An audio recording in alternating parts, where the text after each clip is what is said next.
Selamat pagi semuanya. Selamat pagi, Bu. Bagaimana kabarnya hari ini? Sehat, Bu. Nah, mungkin adik-adik semua bertanya mengapa kelas 4 dan kelas 5 digabungkan dalam satu ruangan, di mana guru kelas 5 pada hari ini tidak masuk dikarenakan berhalangan.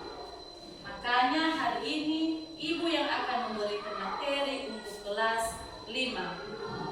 Sebelum kita memulai materi kita pada hari ini, terlebih dahulu Ibu mengecek kehadiran kalian. Untuk kelas 4, apakah hadir semua pada hari ini? Hadir, Bu. Kelas 5? Hadir, Bu. Bagus.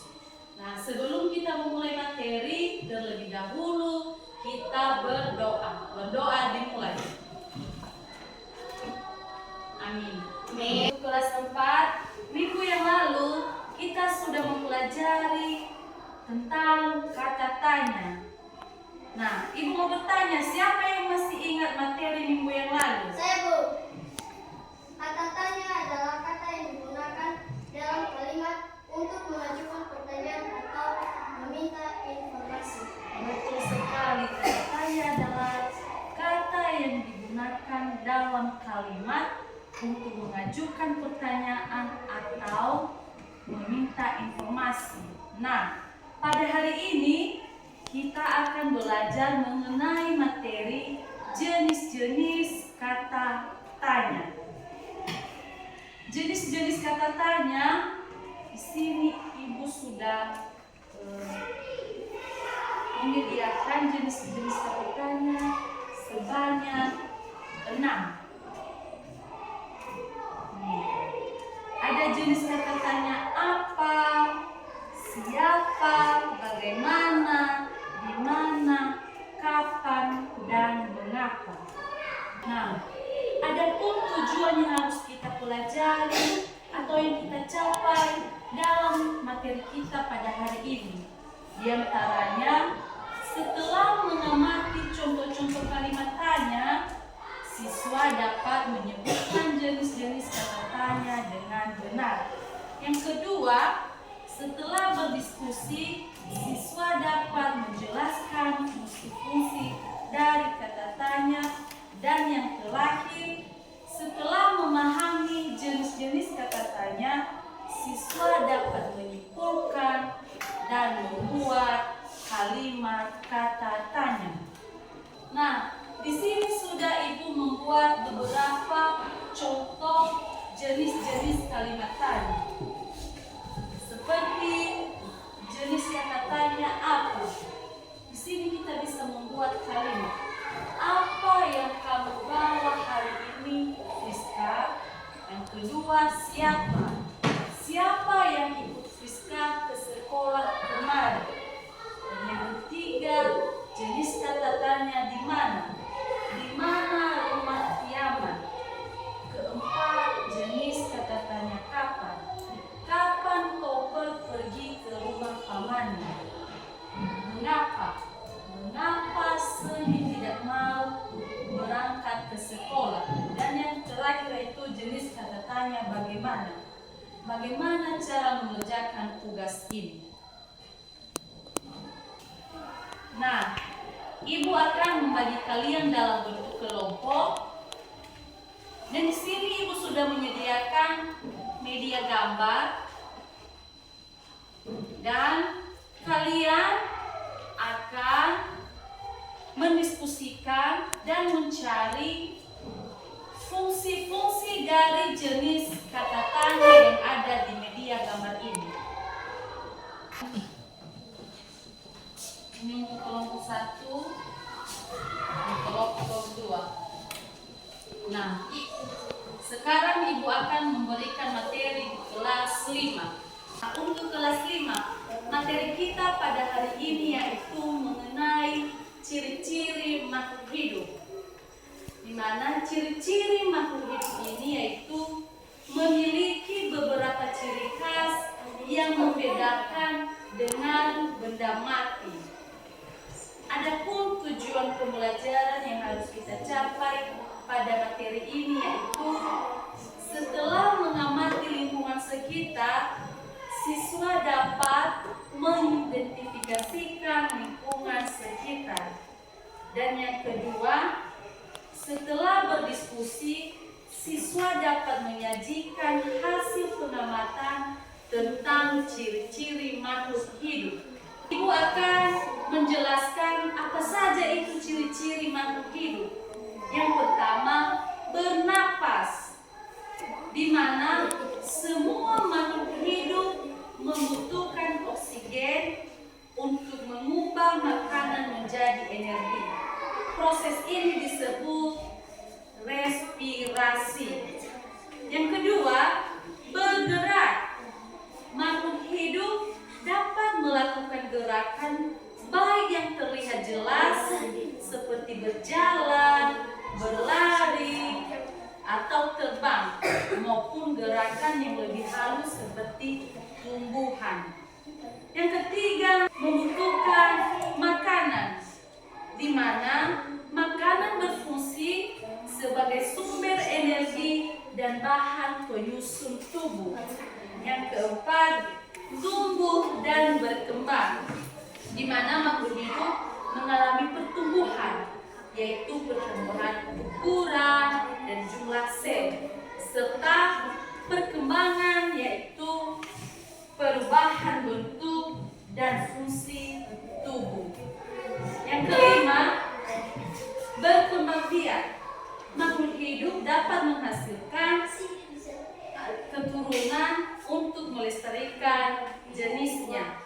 Dan yang keenam, yaitu pekat terhadap rangsangan, atau disebut dengan iritabilitas, di mana makhluk hidup mampu menanggapi berbagai jenis rangsangan dari lingkungan sekitar seperti cahaya, suara, sentuhan, suhu, dan zat kimia. Yang ketujuh, yaitu mengeluarkan zat sisa atau ekskresi, di mana hasil dari proses metabolisme itu akan dikeluarkan dalam bentuk zat sisa seperti keringat, urin, dan fases. Dan yang terakhir yaitu adaptasi, di mana makhluk hidup memerlukan yang namanya adaptasi untuk lingkungan sekitar. Di sini Ibu sudah menyediakan media gambar, dan sebelum Ibu membagikannya kepada kalian, Ibu akan membentuk kalian dalam bentuk kelompok. Ini kelompok 1 dan ini kelompok 2. Kelompok 1, kelompok 2.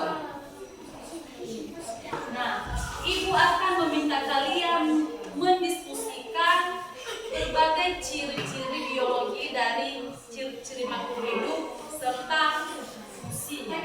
Nah, sekarang Ibu balik di kelas 4. Ibu minta kalian menyajikan hasil diskusi kalian yang telah kalian amati mengenai jenis-jenis kata tanya. Dari kelompok 1, hasil yang telah kalian diskusikan silakan ditampilkan. Kata tanya apa? Berfungsi untuk menanyakan benda atau sesuatu, keadaan atau perbuatan, dan segala sesuatu yang berkaitan dengan isi atau pokok bahasa. 2. Kata tanya siapa? Berfungsi untuk menanyakan orang atau pihak yang terlibat. 3. Kata tanya di mana berfungsi untuk menanyakan tentang pertanyaan. Oke, tepuk tangan untuk kelompok 1. Nah, sekarang Ibu meminta kelompok 2 menyajikan hasil diskusinya. Silakan. Kata tanya kapan berfungsi untuk menanyakan waktu terjadinya suatu peristiwa atau kejadian. Kata tanya berapa berfungsi untuk menanyakan sebab atau alasan suatu peristiwa tersebut. Bagaimana berfungsi untuk menanyakan keadaan atau penjelasan tentang suatu hal.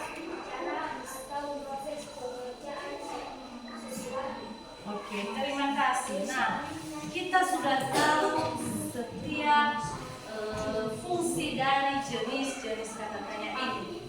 Nah, di sini Ibu akan membuat kesimpulan mengenai kata tanya, di mana kata tanya adalah kata-kata yang digunakan dalam kalimat untuk mengajukan pertanyaan atau meminta informasi. Kata tanya berfungsi sebagai penanda bahwa kalimat tersebut bertujuan untuk mencari jawaban. Nah, sekarang Ibu balik lagi di kelas 5. Nah, tadi Ibu sudah menyuruh kalian untuk mendiskusikan mengenai ciri-ciri makhluk hidup. Dan sekarang Ibu meminta kalian untuk menampilkan hasil diskusi kalian. Mulai dari kelompok 1. Ciri biologi. 1. Fisik. Tubuh tegak, 2 kaki, 2 tangan dengan 5 jari, kepala dengan otak yang berkembang, dan wajah dengan berbagai ekspresi. 2. Fisiologi. Sistem organ yang kompleks bermaksud sistem saraf pusat yang sangat berkembang memungkinkan manusia berpikir, belajar dan berinteraksi. Oke, tepuk tangan untuk kelompok 1. Sekarang kelompok 2. 1. Genetik memiliki DHA. 2.